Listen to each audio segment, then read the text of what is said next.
A powerful eruption took place in 1966 near the city of Donetsk, Ukraine. An estimated 33,000 cubic meters of molten lava buried an entire village along with its unsuspecting inhabitants alive. But the eruption was not from a volcano. And just a very short quote from a professor, head of a national level university of geology. He said, "A volcano eruption, in the most direct sense of the word. The scene around reminded me of the last days of Pompeii."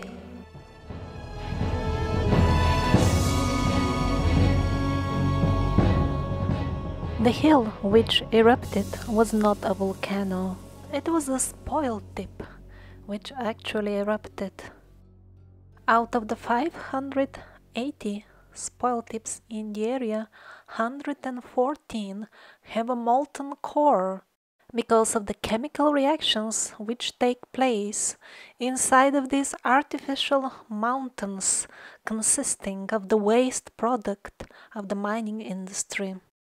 And the spoil tips not only behave exactly like volcanoes, they also look exactly like volcanoes.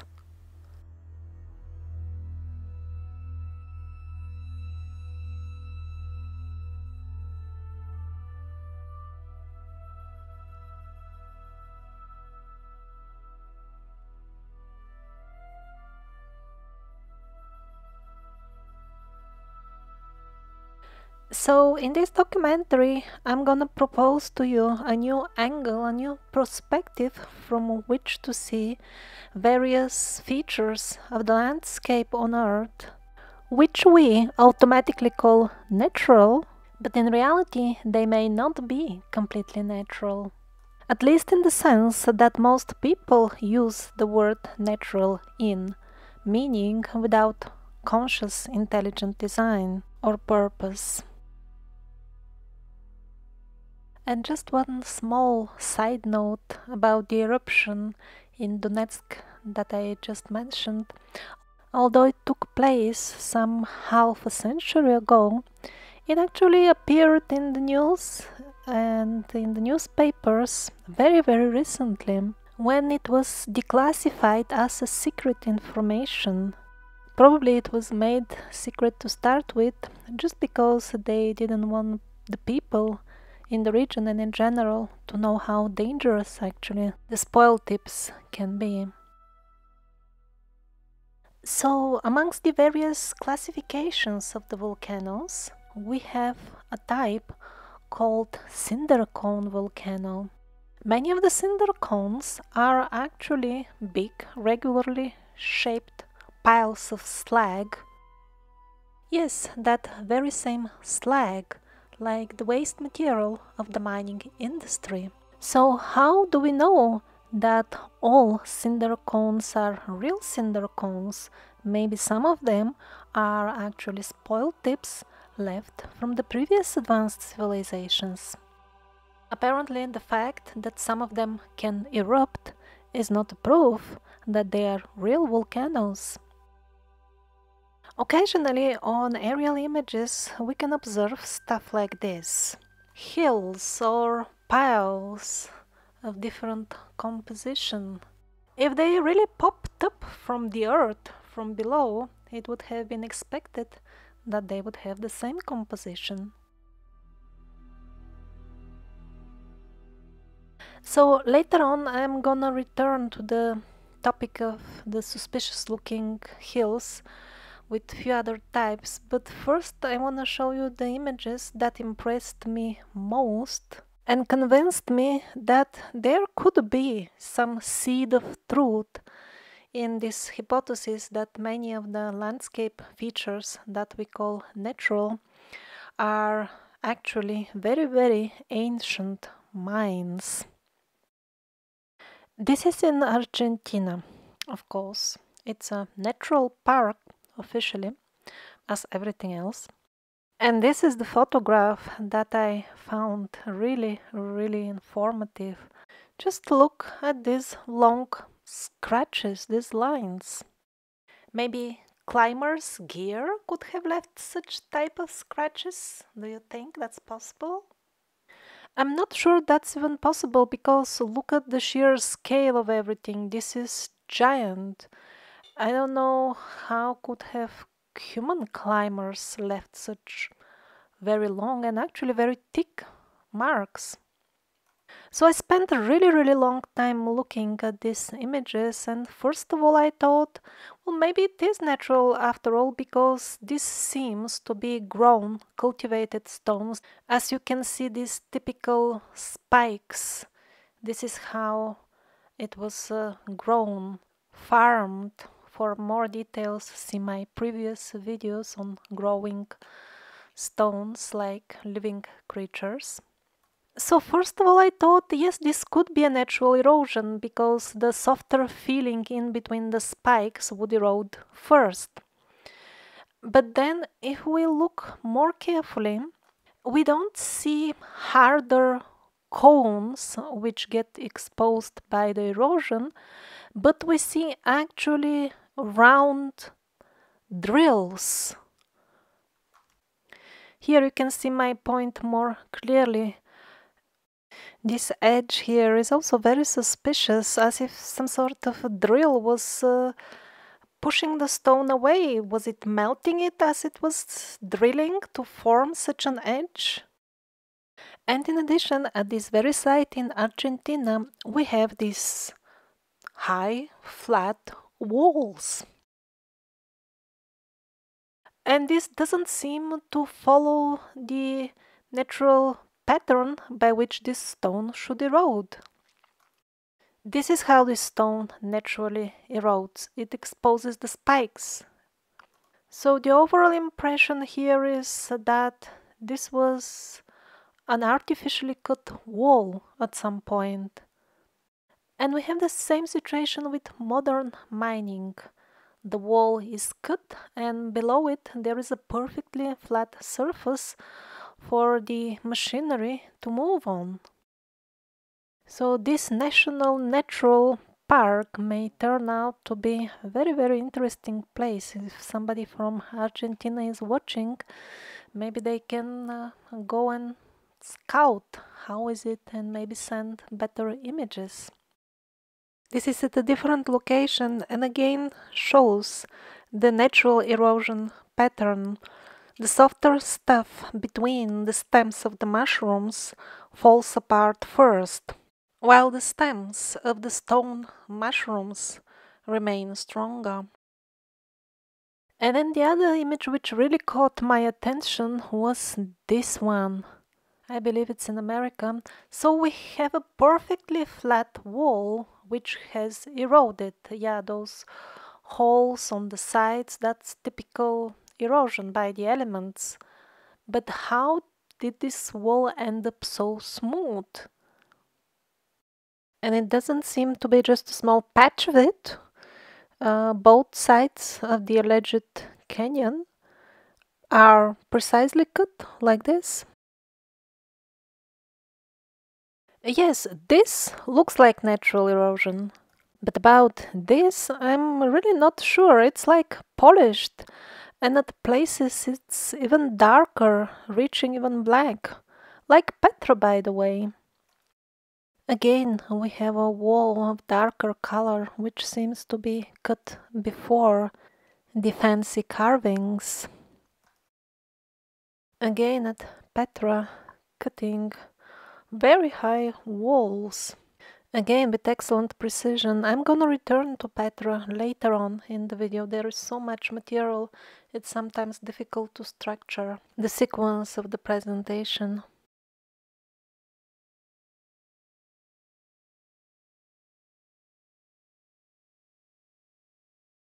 So we're back at the American Canyon. I'm sure that the penguins already have a very entertaining story to tell us. how a river was cutting this canyon for millions of years, and it will sound very scientific because they will know all the millions of years with great precision, and with great authority will link it to other events which are equally imaginative. But the point is, rivers don't cut such precise walls, just perfectly vertical. And particularly suspicious I find those rivers which go across mountains, mountain ranges. How could they have cut through the mountain range? That would be a barrier for them to start with. I mean, how would they climb up there initially to start with their million years long erosion idea?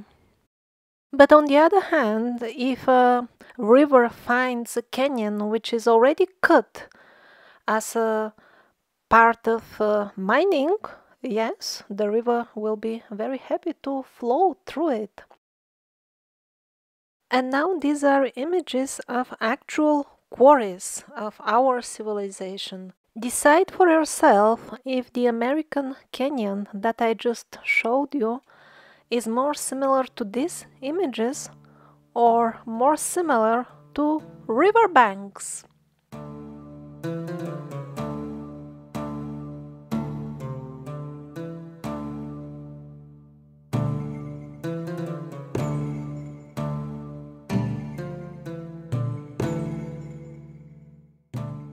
Again, notice where the lady is sitting. That cavity is really a product of the erosion caused by the elements.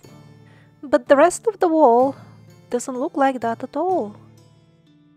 Now this is a bit of interesting picture. Yes, the boulder on the back, that could have split naturally. Maybe.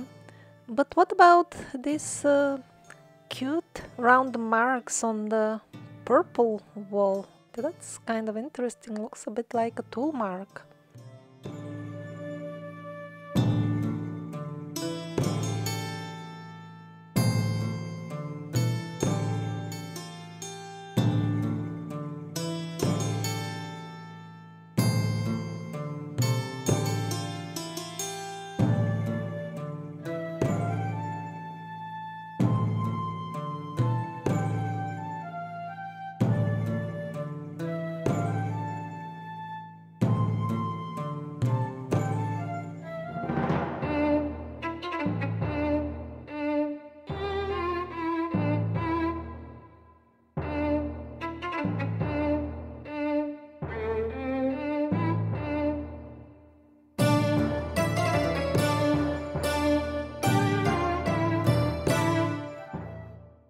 Now what happens very often during the so-called open cast mining, you put a monster in the middle and it tears up the earth around in a circle, pretty much like an amphitheater.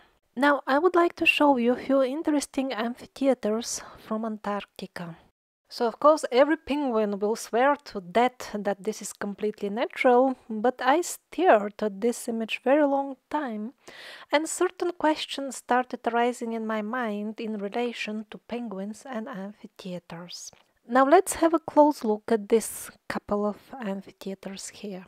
So officially the winds were blowing, drops of water were falling and the ostriches were singing as well, and all this accompanied by temperature fluctuations, and so appeared an amphitheater in the solid rock.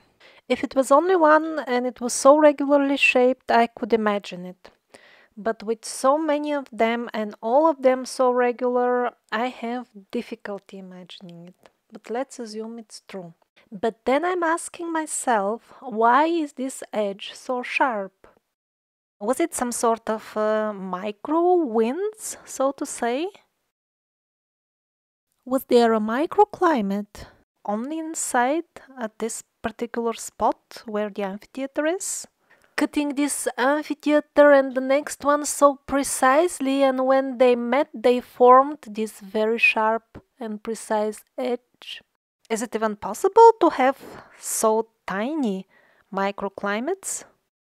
such a small space so that you have local winds which blow with such precision at a precise angle, and then a few meters away you have the next set of special winds which shape this sharp edge. No, it's not the winds, nor is the specific angle at which the sunlight falls on the rocks, because all the amphitheaters around, I see them having such precise edges at different angles. I don't know, snowfall, that also seems to be pretty much the same in the area, that wouldn't form such sharp edges. The point I'm making is that the force or the thing which formed this amphitheaters really seemed to have been in the center and working with precision. If you can think of any force of the elements that could do that, please let me know on the forum, because I could not imagine any scenario in which the so-called natural elements could produce such an effect. Whatever alleged erosion would have caused the amphitheaters themselves, at least should have smoothened that sharp edge. And two more images of the same region. Again, we have a clever river that cut vertical walls and then made a completely flat bed. And yet another image at which I really looked a long time. Now the author of the blog where I found it commented on it. Look, here we have even the tracks of the vehicles which were servicing the mine. I thought, wow, that's a bit brave to say. But if we look carefully, it may turn out to be true after all. First of all, if you notice, they kind of go down and then a little bit up in this area, maybe.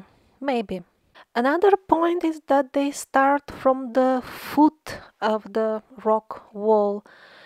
They don't come from the right side where it seems the valley continues, and that would be the natural direction to follow if these were lines left by the flowing water from the melting ice. In addition, here they seem to really cross each other, which shouldn't have been the case if these lines were left by water flow. So I agree that it is possible, maybe these are vehicle tracks indeed, but not necessarily connected to mining, possibly connected to mining, but on the other hand, it seems that there is a lot going on in Antarctica, we don't know even what, so maybe vehicles are going to that slope for some other reason. Our modern vehicles, I mean.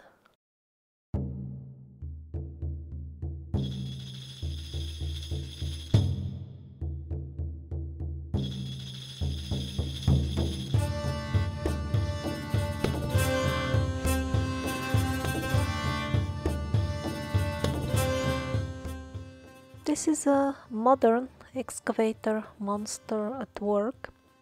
Please note how the bedrock is cut at kind of a right angle, and then keep this in mind as you look at the next couple of images. And officially, of course, all this is natural.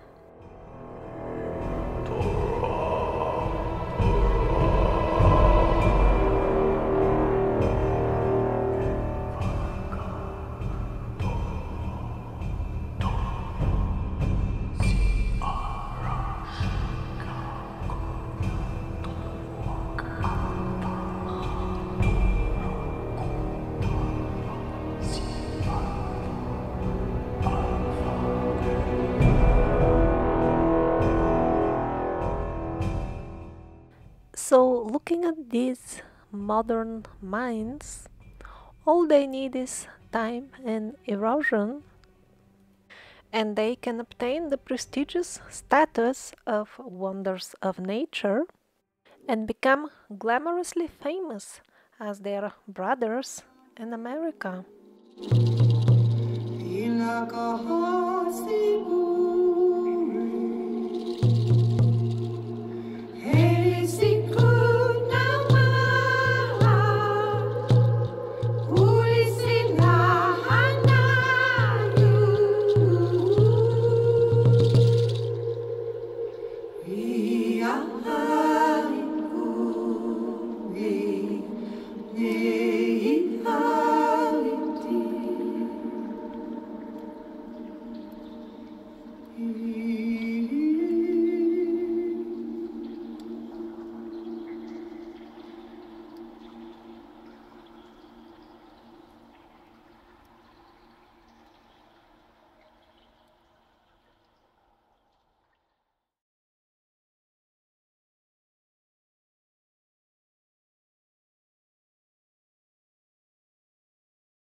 So this future canyon is already working on its goal to become a famous natural wonder.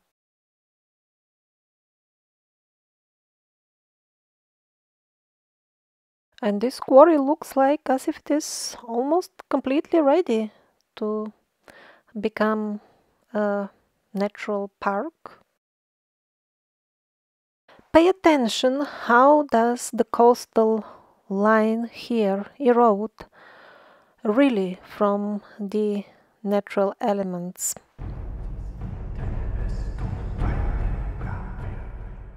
And now look at the other parts of this very same coastal line, where we have the smooth, precisely cut edges.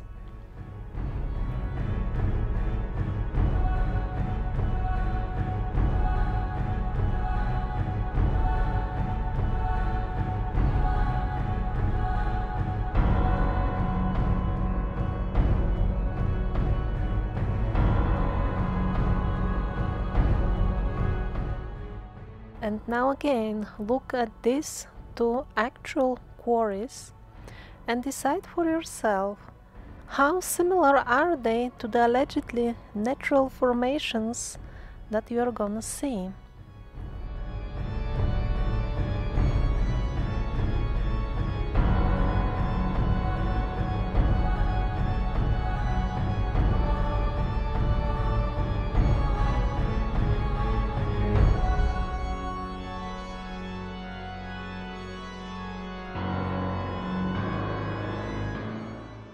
Now let's have a look at the various manners by which the mining industry disposes of its waste, and then we're gonna switch to the topics of the European pyramids and Petra.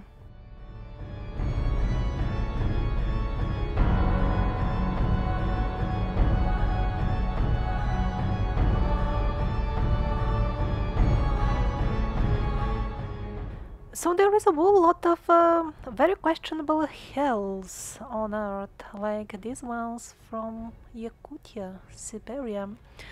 They are hundreds of kilometers away from any road or any mining industry that we know of. They can have very regular shapes, and their composition is of exactly that of the spoil tips, slag, that type of material. And they can be quite impressive in size, just compare with the conifers around them. So sometimes the mining waste is piled up as a volcano, but sometimes it is disposed of in the form of long lines.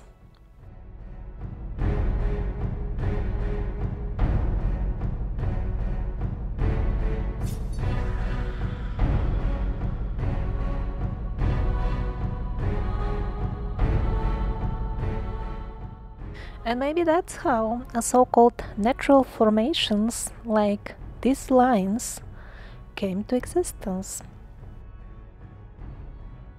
Of course, that's not the only possible explanation for this particular case. It could be also some sort of irrigation system, like we have something like this in Africa. Every case should be looked at separately.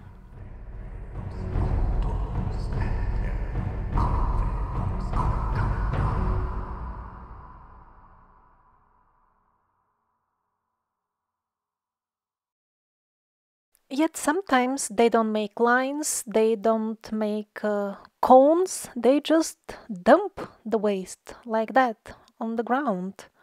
And after many years, those same dumps would look like these allegedly fully natural hills. And then those allegedly natural hills would look like this from close, as if they're made of earth, but nothing grows on it. Well, the byproducts of mining are often very, very toxic, and no wonder that they can remain barren for a very long time.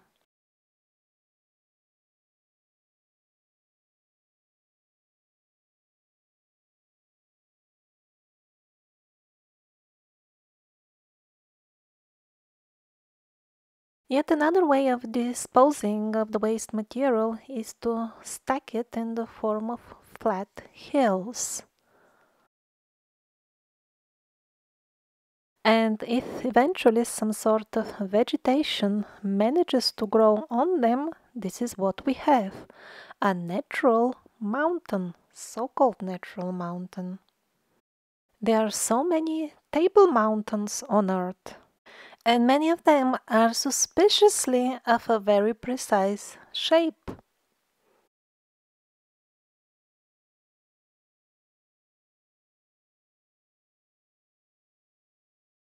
Again, this is from Yakutia, Siberia. Far away from any infrastructure, no question of mining industry, at least by our civilization, and yet some of the mountain tops are clearly cut, and the stones are of very, very uniform size. And of course, the famous Nazca Plateau. Some of the mountains also appear to be cut quite precisely, by the way. And even if they are not made of slag, we have other options as well. This is a modern method of mining, mountain top removal.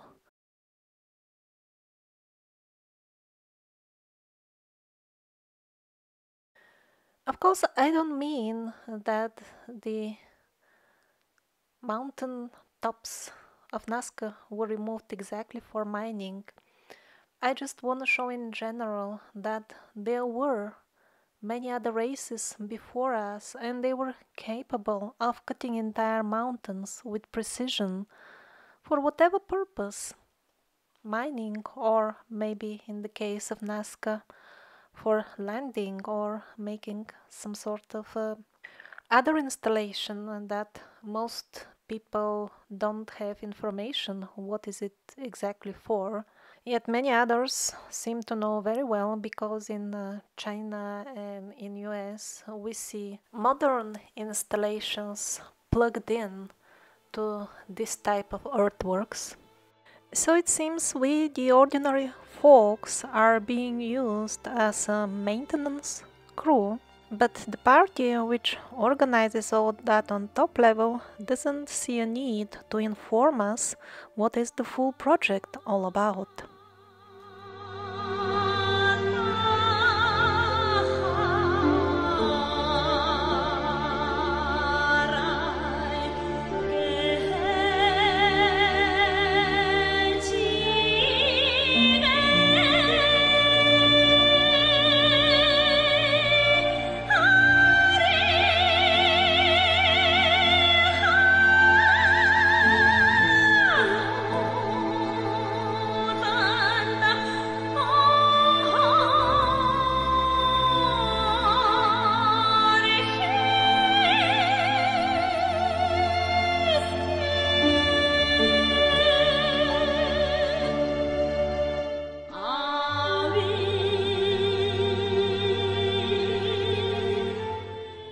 So of course we have many different types of mining, and some of them give us a byproduct chalk, and this is how the hills look like. The hills of the byproducts of this industry. And then we have the so-called karst hills, which are classified as natural. This is what we get in the search results when we search for those hills. Well, what's the difference between them? The only difference is that the first group look somewhat newer and that we know of their origin. And about the second group, they look usually a bit somewhat eroded, and that makes it easier for us to close our eyes and feel comfortable with the fact that we don't know even who was mining the earth before us. Here somebody was complaining how they changed the statuses of the hills from natural to non-natural, because if it is natural it will be protected, but when they want to use it for something then they put another label. But basically they're all the same thing, a heap of chalk that has been piled up.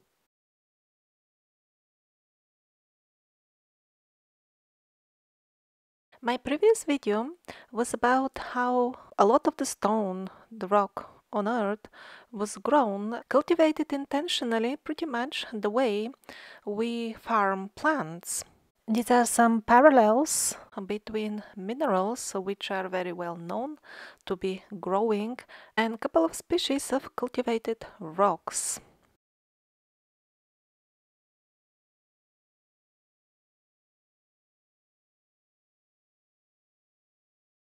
Here is a micrograph or magnified image of the surface of a leaf of a plant.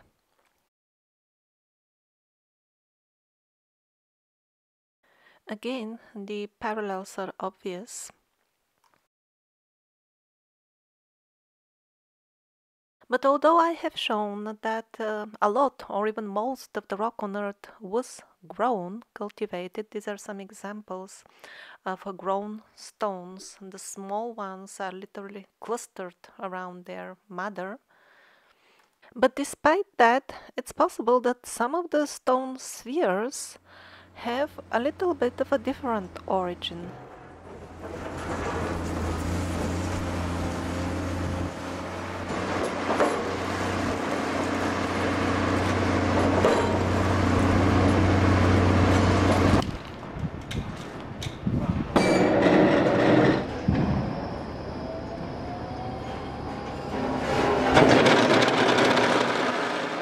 And here our concretion is ready. After it ages enough, after it matures, it will be fit to be declared as wonder of nature, and the tourists will take pictures of it in a nature reserve of the future. And yet another third possible explanation for some of the smaller concretions. These are so-called mystery artifacts found in South Africa, buried in geological layers which the penguins assure us date from the times when we were monkeys. And very similar bowls are also found in Utah. So just compare them with their modern brothers, which are being used in this type of installations, machines, used again in the mining industry to crush rock.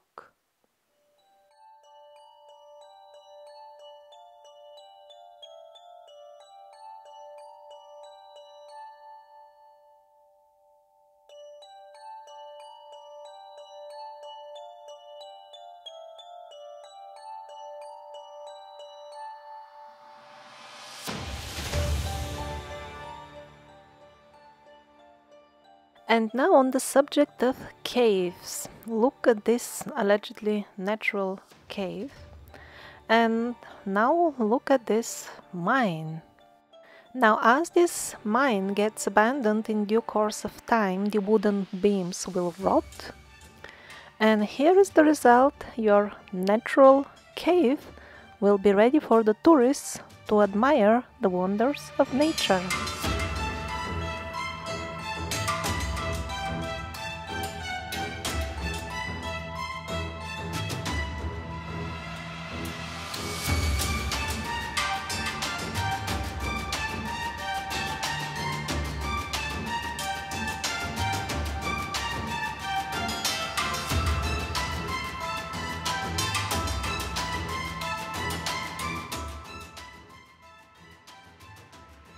And it's not just the entrance, the inside passages of many allegedly fully natural caves, when examined carefully, turn out to have elements which cannot be natural. In other words, a lot of what we call caves are nothing else but abandoned ancient mines.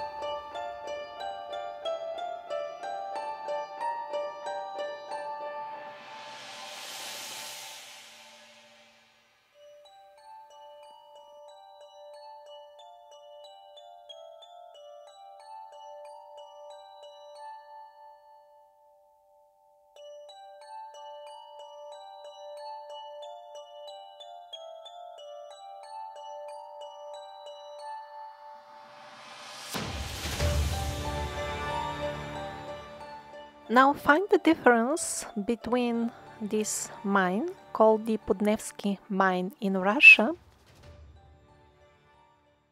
and the allegedly fully natural, of course, mountains of Sekret in Iran.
This is yet another way to approach the problem with waste disposal in the mining industry, and as a result, entire solid hills are formed.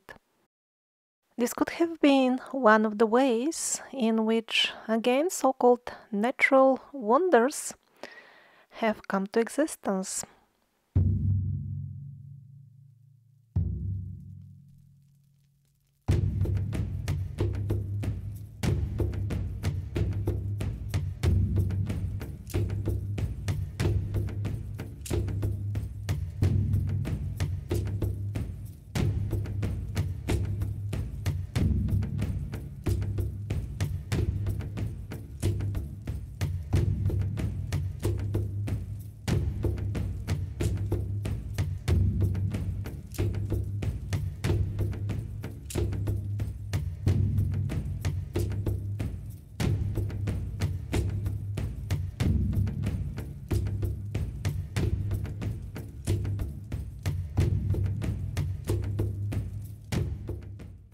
The liquid waste material from mining is collected in tailing ponds.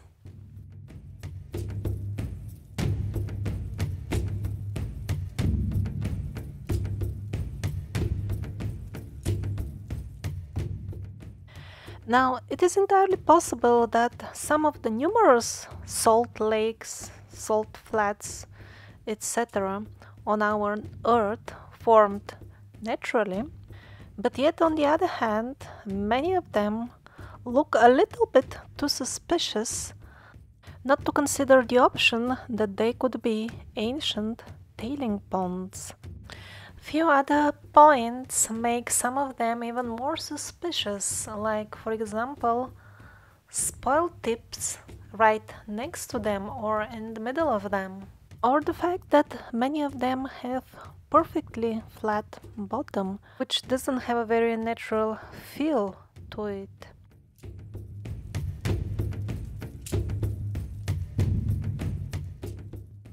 The tailing ponds tend to be shallow, even the modern ones, and tend to have very flat bottoms, just because they were parts of mine themselves. When the given mine got exhausted, they turned it into a tailing pond and started mining the areas around.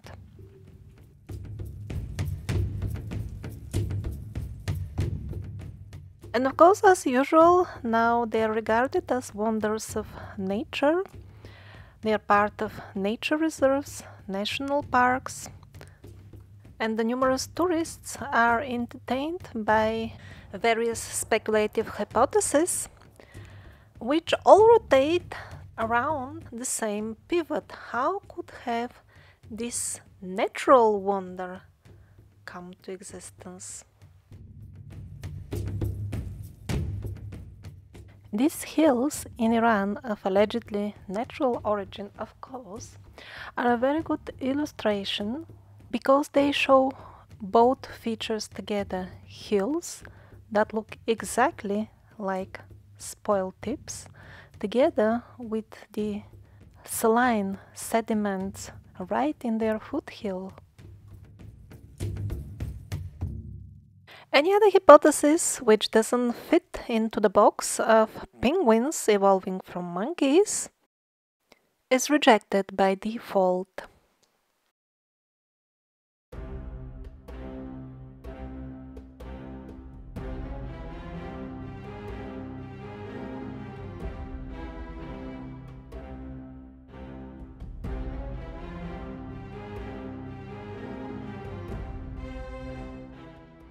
This is also a type of waste disposal of the mining industry. Now imagine you fill up this substance in some sort of rectangular shape or container. Won't you get this result?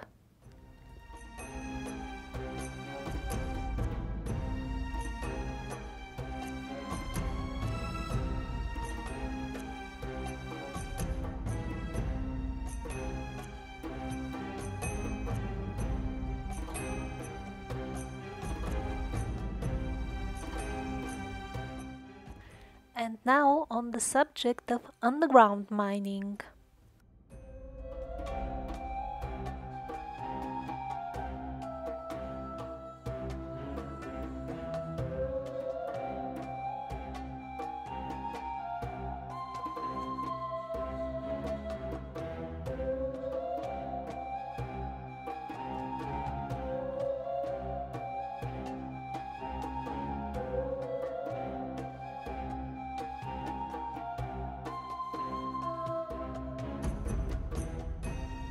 So is it possible some of the mysterious sinkholes, the number of which seems to be increasing exponentially lately, are actually the remains of very ancient mining or mining by other races? The official explanation is often very unconvincing. The hole that you see on the diagram has a proper funnel shape, which is the most natural thing to expect from a natural hole. In reality, we see something very, very different. Many of the sinkholes have remarkably smooth edges and form a perfect cylinder instead of having a shaggy-looking funnel shape. Moreover, the sinkholes are just the tip of the iceberg.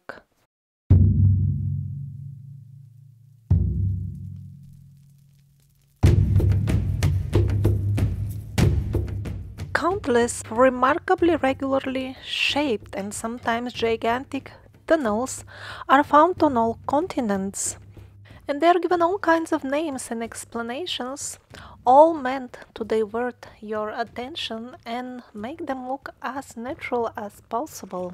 And luckily for those who actively work on obscuring our history, they are very easy to keep under the radar even of the alternative researchers, because it's so easy to cut off the access to them.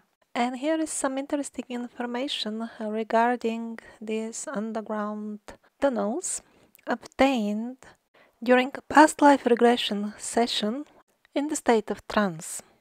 The regressed person said, "Although we have similarly looking underground tunnels on various continents and they look alike, still, each and every one should be looked at separately.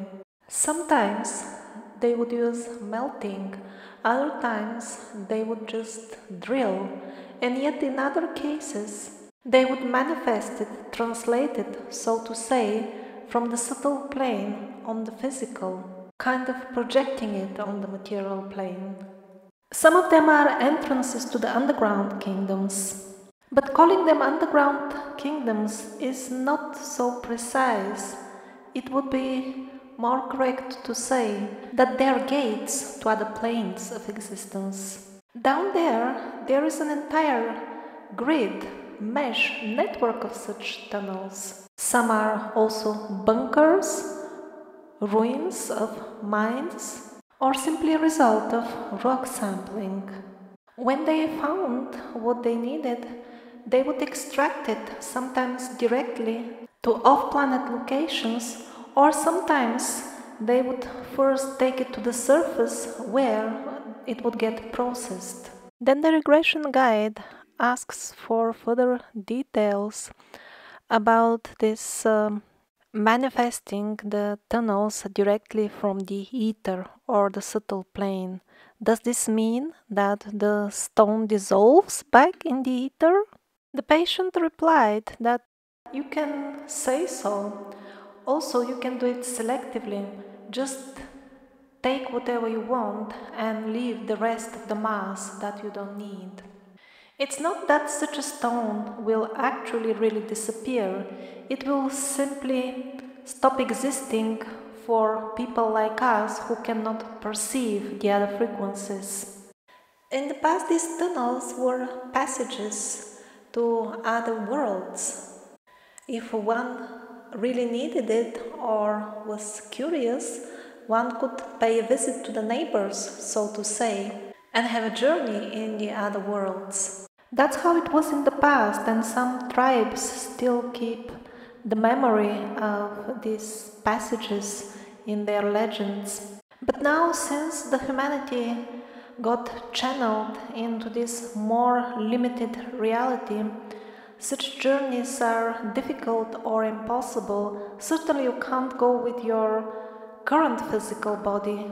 Maybe some people can go with their subtle body, but even that is not very easy. They are guards, and the access is very limited. And then the regression guide is asking if they were able to create this type of tunnels exclusively using mental powers without any technical equipment. The patient replied, yes, they could and they can even now. A group of them would create a field of light. Then they would direct it as needed with their intention, and the rock would dissolve. Not even melt, but exactly dissolve, pretty much like paraffin. It wouldn't flow down like a liquid. And by the way, there is extremely valuable hint in this regression session. about the group of beings holding a field, creating a field with the power of their thoughts and intentions. And this is exactly the way we can deal with some serious problems that we face nowadays. Like, for example, the poison trails in the skies. If enough of people learn how to create and maintain the needed light fields, they could not only neutralize to some extent the effect of the poisons, but eventually even derail the full program of spraying. Influencing the material world around and the events that happen to us with the power of our thoughts, it's not as easy as some New Age cheap literature tells us, just wish and it will happen. No, it doesn't work that way. It is somewhat more complicated than that, but it is certainly within the scope of each and every ordinary person. It's not only for people born with special abilities. Anybody can learn, and the only requirement for it is to wish it strong enough. And now let's get back to mining. So what these big machines do is they strip a thick layer of the earth. Here they do it even on 2 levels at once. And what's left behind when they are done with their job is really a barren, stripped, and perfectly flat patch of land. So, is it really a strange coincidence that we have similar natural, again, allegedly natural landscapes on almost every continent? Australia having probably the biggest chunk of it, and Africa is not far behind. How come they're stripped completely of soil and perfectly flat? We see that some sort of minimal vegetation does grow there after all.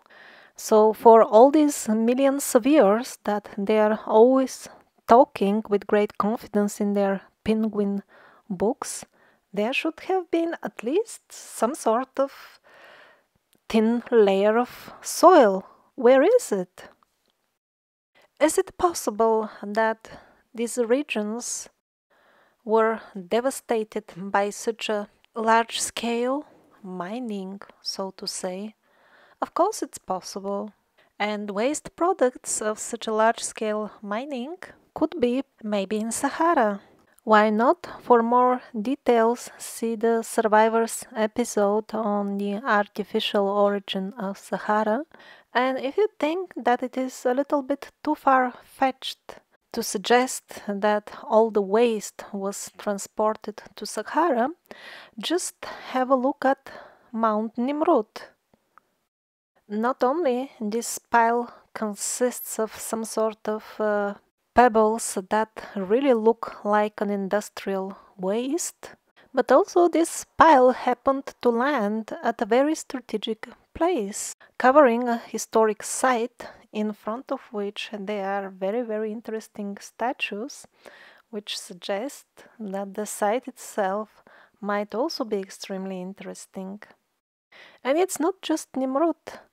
Also the Nursuntipe that I've reviewed in previous videos, the Great Pyramid of Cholula, Teotihuacan, and so many others you can find in my videos and on the website. Always the same question: who put this pile on the top of the historic site? So we clearly have some party which is fond of piling up stuff on historic sites. So it is not so far-fetched to suggest that this party as well buried on the sand what we call the ancient Egyptian civilization. In reality, it may not be really ancient. More information on this point again in the Survivors episodes on Egypt.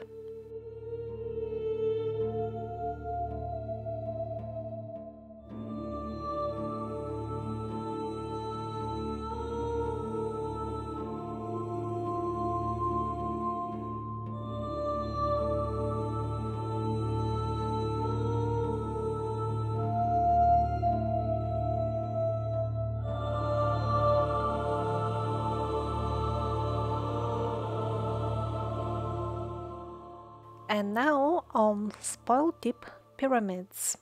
There is a choice for every taste. This is for those who like them Nubian style. Or maybe you prefer Teotihuacan spoil tip.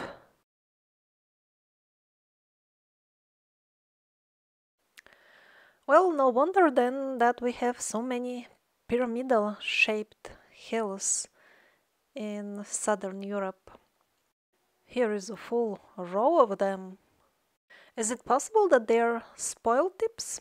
Of course, anything is possible.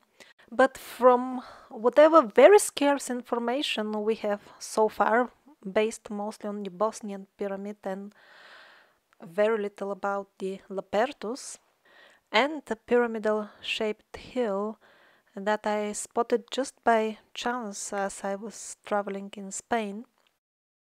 So my overall impression is that they are not spoil tips, and some of them were created, built in a way, while many others just look like pyramids from certain angle and are not proper pyramids, which was the case with the one I saw in Spain.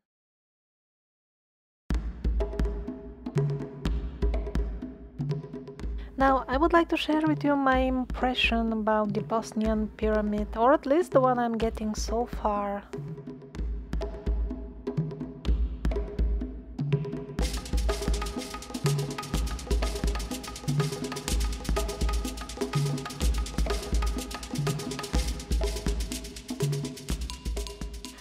So, up until very recently, I found it very hard to make any sense of this site, the Bosnian pyramid, because on the aerial images you see a couple of very regular pyramids, but on the ground it's quite contradictory. For example, this is shown as being cement, and probably it is. But I've been hiking in Europe in many countries, and I can assure you that in the wilderness you see this type of, I don't know what is it, cement or stone or whatever it is, really a lot. And the first time I saw it in the forest, I also thought it is that I've discovered a ruin, but as we walked for 5 more kilometers, it turned out that maybe it was a city, or maybe at the end I decided most likely it is some sort of stone. I don't know how it was made,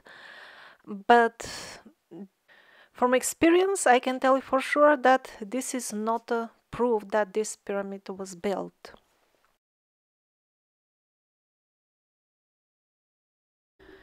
Here is a mysterious wall in America, by the way. It appears to be made of this same type of beton, cement.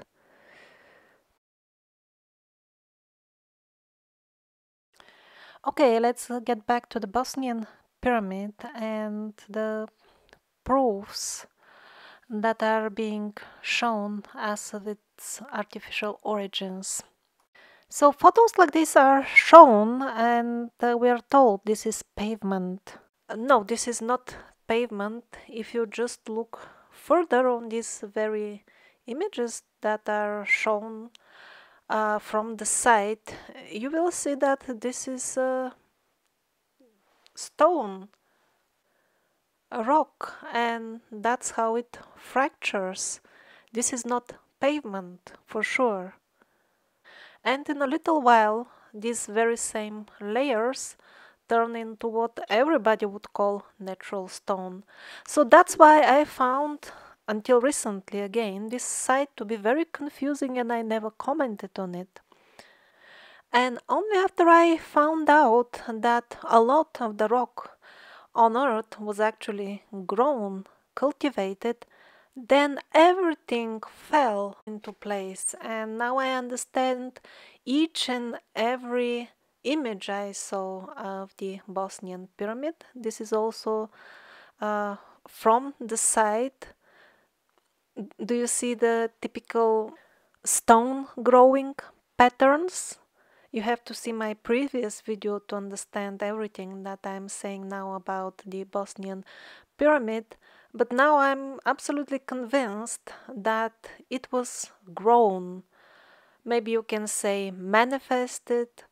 Was it grown from a substance, let's say soil, or from air, or from sand, or as there are other versions, uh, directly from the ether? That I cannot say yet. But also pay attention that there are stone spheres, concretions in the area and at the pyramid side itself. And the concretions are definitely grown, cultivated stone. So there was growing of stone going on in this area. And guess where is this pyramid located? It's in America, exactly in that area with a lot of mushroom testing and all those buns of rising mushroom stone dough. It seems that that was one testing place, a laboratory on growing stone. I believe it was confirmed by one past life regression as well. So apparently the races which were involved in growing stone on Earth were already using this pyramidal shape. And in addition, this stone, the Bosnian pyramid, seems to be very similar to this one, which was also most likely cultivated. More details in my previous video and one much older video where I touch also the subject of exactly these stones.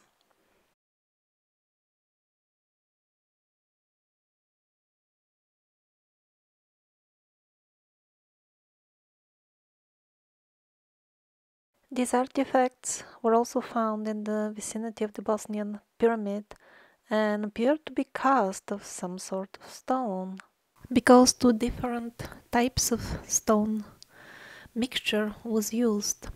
Or actually anything that appears to be cast could have been also grown. Now this is also supposed to be a thick layer of cement from the Bosnian pyramid. This really looks like cement and only like cement.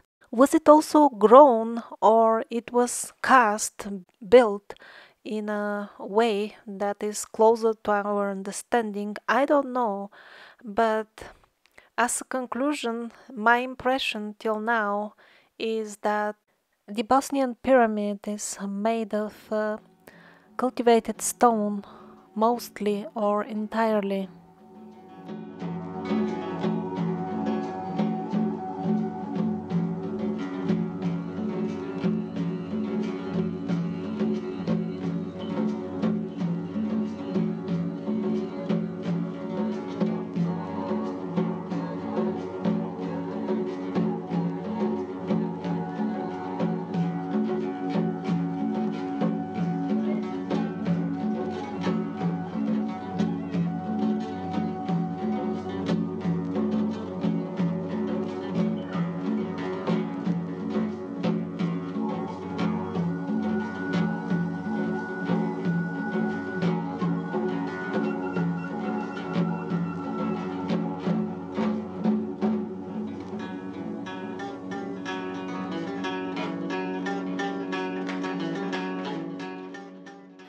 The artificial passages at Petra, which are in no way different from the Via Cavas of Italy, for example, not only are amazing for their sheer scale, so the first question is who did it, but also why? I mean, the sheer height of it.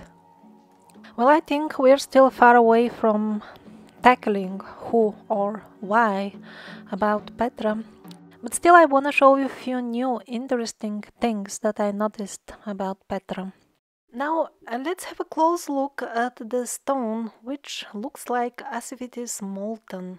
Let's see if it only really looks like or that's what it is exactly.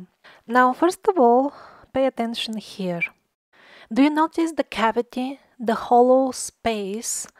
And in front of it, there is a relatively thin stone of molten-like layer.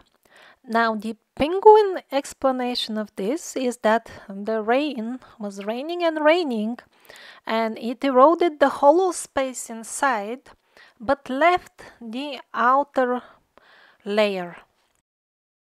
Isn't it amazing? There is barely any rain in Petra, which falls vertically down from the sky. But at these cavities, they have even rain, and apparently abundance of it, which rains horizontally to make those cavities. Now look here at the original layers of the stone. A reddish layer above, a whitish layer below. And now look at the molten layer on the top. Not only it is of a different color, and this color happens to be the mixture of the two original layers, but it also obviously and clearly has a volume, a shape of itself. It is not just a coloring of the stone as the prolific rains in the desert rain over there in Petra for the penguins to tell us stories, but this really was a molten stone at some point. And now please compare the damages at Petra with the damages which a brick wall suffered during the Second World War due to explosion and subsequent fires.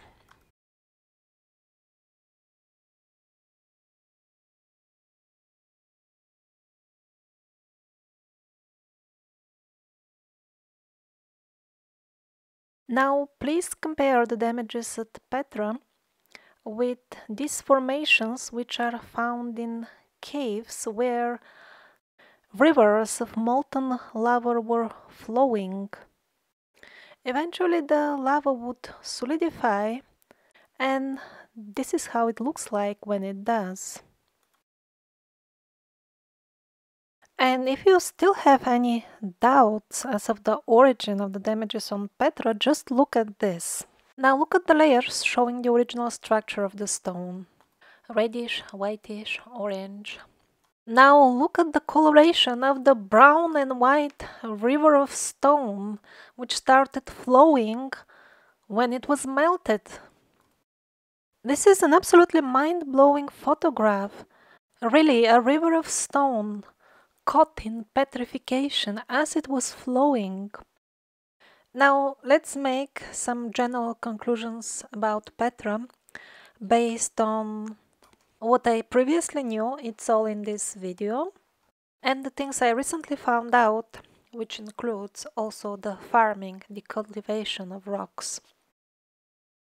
First of all, the bedrock of which the area consists might have been cultivated, grown, or at least the clearly orbicular patterns on the rock give such an impression.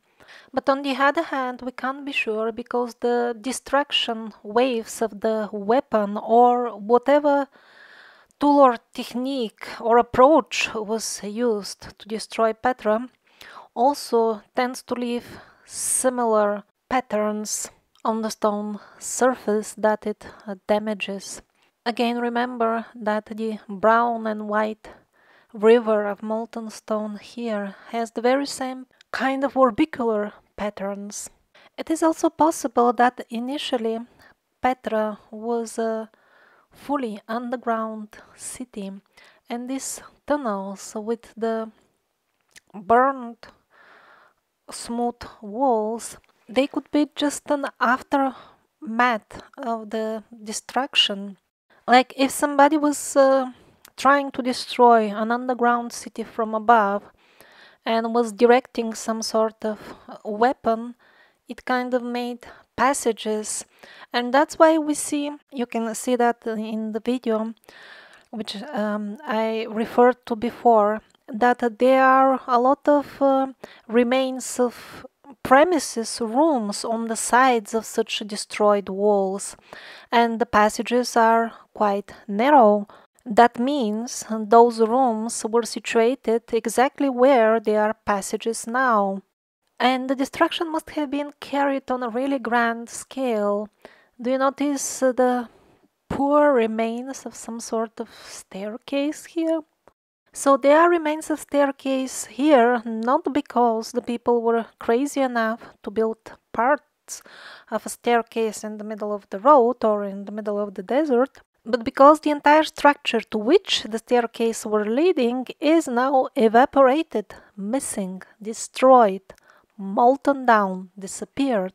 Here around, its spare parts are rolling in the dust. And of course, structures like the so-called treasury belong to a much more recent era. And this is not Petra anymore.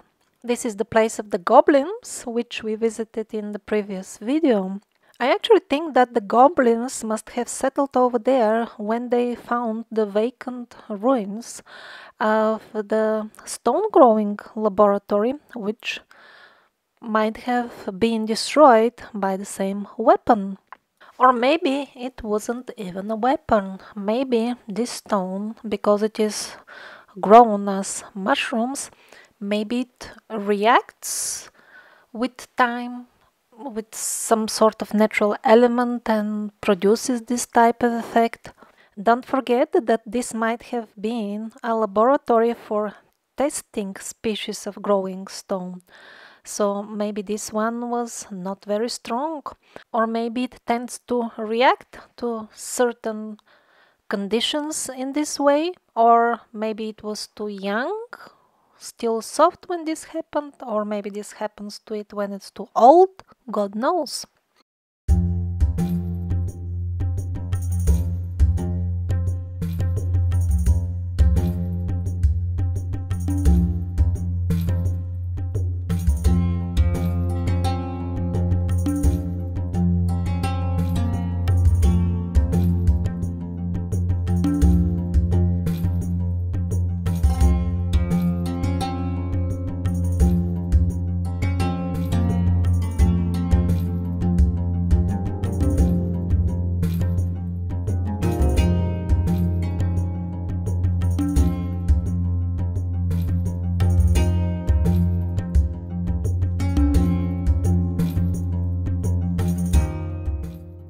And so, speaking of rock-cut passages, we are not in Petra or somewhere in Europe anymore. This is America. I couldn't believe it. Officially in Petra, they are called flood defense system. In Europe, the very same thing. It's called via cover, or at other places they don't call them anything, just ignore them and exclude them from history. And here in America they call them underground rivers. Wow, wow, wow. Here they call them natural chainwork of channels. That's on the home page. At other places they are more honest and tell the story that this is a historical and archaeological site which was sold to a businessman who made it into an aqua park. Apparently even the penguins sometimes have some sort of shame and don't want to lie so much. That's maybe because they evolved from monkeys, and the monkeys have some shame.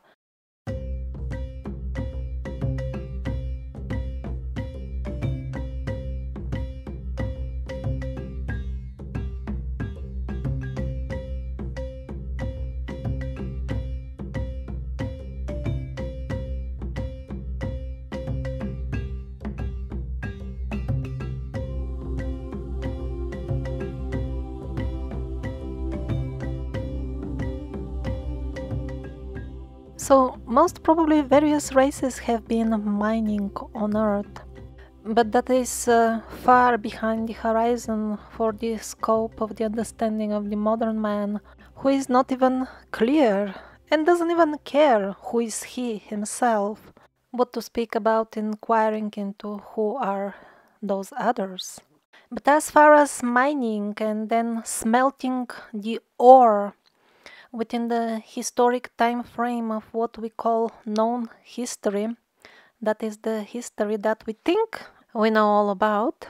Talking about that specific time frame, we were taught by those others how to smelt the ore and extract valuable elements from it. The proof that we have been exactly taught how to do it and we didn't discover it by ourselves, you can find in these two videos. Some people also believe that some of the product of the mining was exported off planet. Anything is possible, of course. I haven't seen such information coming from any reliable source, but it could be going on even now, just by looking at the price tags of various substances. It appears certainly to be unrelated to the financial reward that the miners receive for their hard work. And combine all this with the fact that we have no clue what is going on in space. While the sheeple are being entertained with fake computer-generated images about the so-called space missions, what is actually going on over there, we have no clue. They could be transporting stuff.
This is a video of an alleged volcano allegedly erupting, caught on video. Decide for yourself, does it look like as if a stream of molten lava finally breaks through upwards, or does it look more like a simple explosion? Like the explosions of the spoil tips